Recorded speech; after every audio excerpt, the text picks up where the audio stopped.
Hi guys and welcome back to the channel. Today we're at the amazing Welsh Trail Centre of Llandegla, where we're going to be exploring all that the black trail sections have to offer. At just under 30 kilometres, this is a serious mountain bike route with plenty of exciting challenges, including jumps, drops, rocks, roots and berms, all presented on a steep and winding trail. So strap in and let's take a look.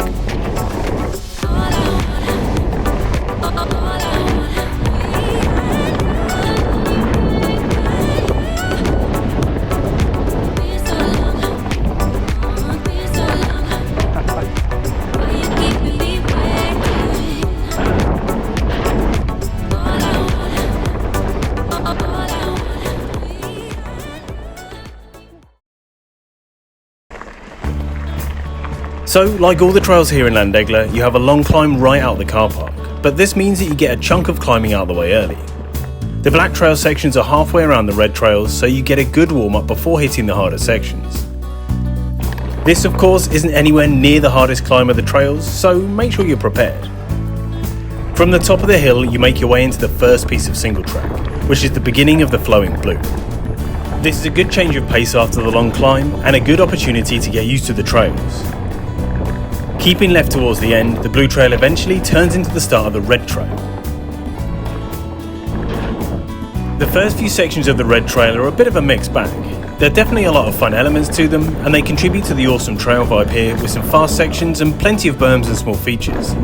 But when you have your eyes set on the black trails, these red sections can feel a bit on the tame side in places. But these sections did give me a chance to suss out the trail conditions today, which were wetter than I'd hoped.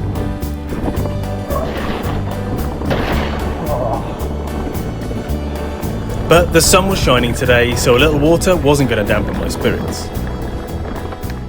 With another short climbing section, you reach the top of another hill and the first section of the black graded trail, Snowdon View. Nowhere near the trickiest section of the trail, Snowdon View is a nice zigzagging section with a few short rock gardens, a few sharp turns and enough speed to get your brakes squeaking.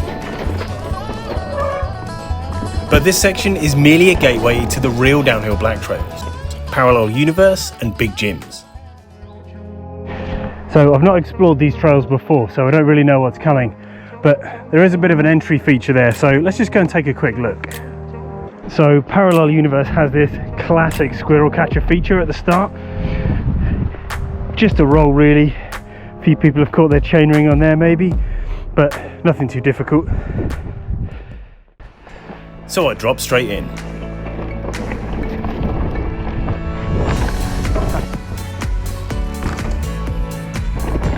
Features like this at the start of trails are designed to deter riders, the idea being that if you can't comfortably manage the first feature, then you're going to struggle with the rest of the trail. They're often referred to as rites of passage or squirrel catchers. Both Parallel Universe and Big Jims are similar in the fact that they snake their way through the forest. They both have these faster flowy or jumpy sections in the middle, followed by tight switchback corners. It's important to make the distinction between this trail and a black section at somewhere like a bike park. Although this trail has quite a few jumps on it, a trail centre routes like this have much more of a rough, natural feel to them. So for the most part, I found the jumps on this route quite rounded and not as poppy as perhaps they once were.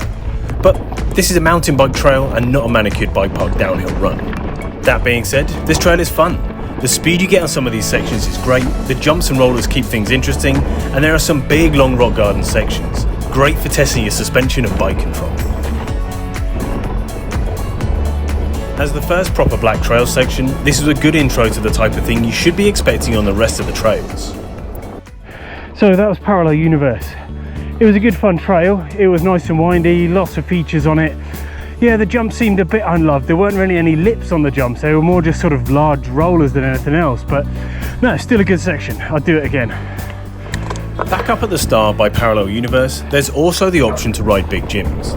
As I found out, Big Jim's trail is much more of a mellow flow trail. There are no major features on here apart from avoiding the obvious trees, and I'd go as far as to say it feels more like a red trail than it does a black. Don't get me wrong, it's a nice trail through the woods, but in my mind it's nothing compared to Parallel Universe.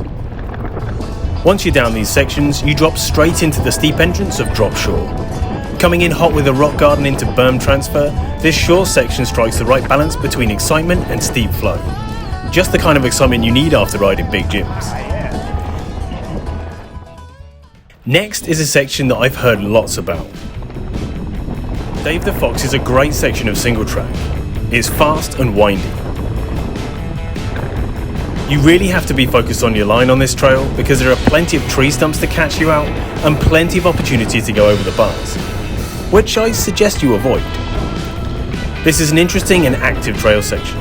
However, I can't help but imagine how much better it would have been before the area had been felled.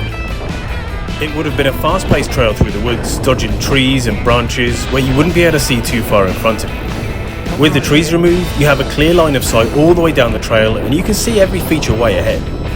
This takes a lot of the guesswork out of the trail, and in doing so, makes it feel a lot easier. Not to say this isn't fun, because this trail definitely is, and it certainly has some challenging sections. This is the first time I've ridden these black sections. So far they've been pretty fun, but there hasn't been anything too big or anything that's really made me think. There have been a few small jumps and tabletops, but nothing too serious. Little did I know, these early trails are just a warm-up. The best sections are still to come, and they're awesome. So, a piece of advice if you're going to ride this trail is don't go on a big ride the day before. You're going to want fresh legs. Mostly because all the fun you had on the last couple of single track sections, well, the trail punishes you for these afterwards, with one heck of a grueling climb. Of course, the black trail has its fair share of climbing here. So don't go into this black trail like me thinking that it's all going to be fast downhill sections, because there's a lot of climbing and some sections are a downright slog.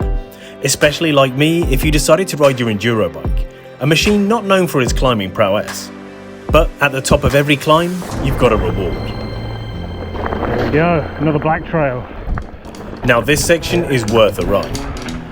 I've never ridden this before and I wasn't expecting such an awesome piece of trail. With a pretty decent rolling, this trail picks up speed and spits you straight out onto a great line of jumps. This is a good opportunity to warm up your jumping muscles. You're definitely going to be needing these later. I've been to Llandegla a couple of times in the past, and for one reason or another, I didn't get to ride the black trails. Well, I'm starting to realise how much I've been missing out. This is a great section, but the only drawback of it was the puddles just before each jump. These are a devil for sapping your speed. Nothing a little trail maintenance can't fix, but it was a bit of a bummer on today's ride. I enjoyed that. Best section yet. But the fun isn't over yet. Okay, so this is the start of Beeline. It's probably one of the most iconic sort of starts to a trail in Llandegla. Really looking forward to seeing what it's got. Let's hit it. Bit of a drop to start with. It's fair to say that this is a pretty interesting section. Whoa, nearly overshot that. It's about as close to a roller coaster as you're going to get on a bike. But as I almost found out, you have to be a bit careful with your line choice. This isn't the tallest wooden feature I've ever ridden, but I still wouldn't advise falling off the side. The Boardwalk has plenty of grip, but it's hard not to get carried away with how smooth it is. Once you've made it over the Boardwalk and you're back on solid ground, the trail continues its playful nature. Sometimes these trails can be hard to read. Just when you think things are starting to mellow out and slow down, you get hit with something like this, a line of jumps. These again were more like steep mounds rather than properly shaped jumps, but it's fair to say that I didn't have enough speed or technique to make it over most of these. I had so many cases here that you'd think I was going on holiday. Oh, I'm not doing these jumps justice here.